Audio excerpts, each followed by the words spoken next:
Let me give you a different type of a function now. So number 3, let's say f of x, given that f of x equal to, let's say, x minus 1 divided by x plus 1, I want you to find, let's say, f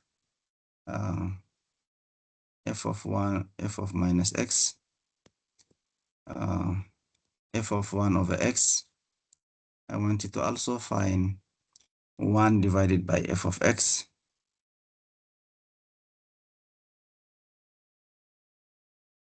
1 divided by f of x. I want you to also find, let's say, the relation, since you have found f of minus x, find the relation between f of minus x and 1 divided by f of x and minus f of x. Then another thing I want you to find is that, let's say, set x equal to g of y, replace x by y, x by y into the, replace x by y into the function, let's say f, replace x by y.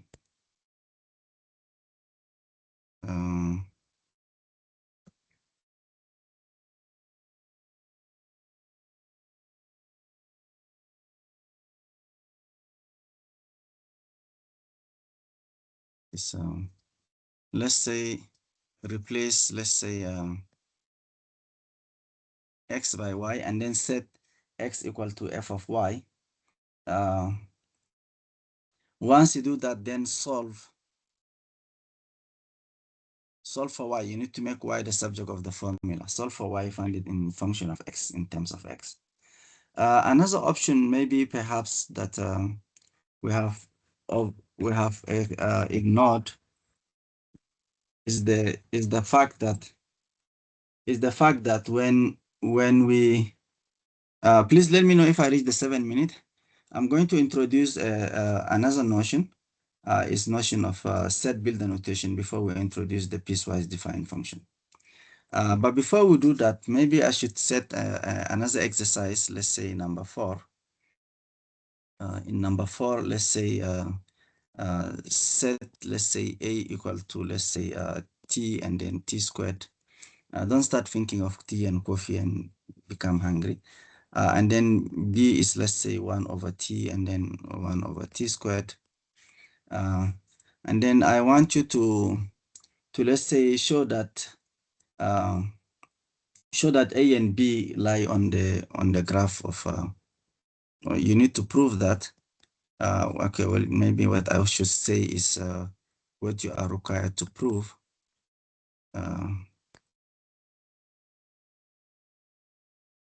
What you are required to prove is that a and maybe I should write them as vectors. I don't know, because this time to make the difference between the a and the b that we use that side,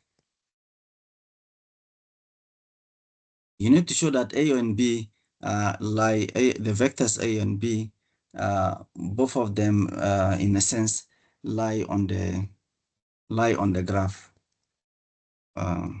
or lie on the curve. Usually we use the name of a curve, y equal to x squared. And then maybe maybe I should ask you to find the midpoint of the two vectors. Find the midpoint. So I think these are stuff you already know. Find the midpoint of the vector a and b. Find the midpoint of the vector a and b. Of course, it's going to be in terms of t. And show that the midpoint lies on, and then I should ask you, find the midpoint a and b. Find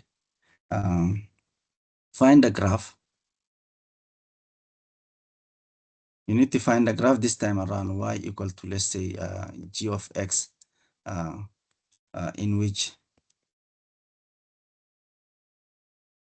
where the midpoint lies, in which M uh, M lies. M is the midpoint. The midpoint that you find up there. Okay, now have I reached the 7 minute?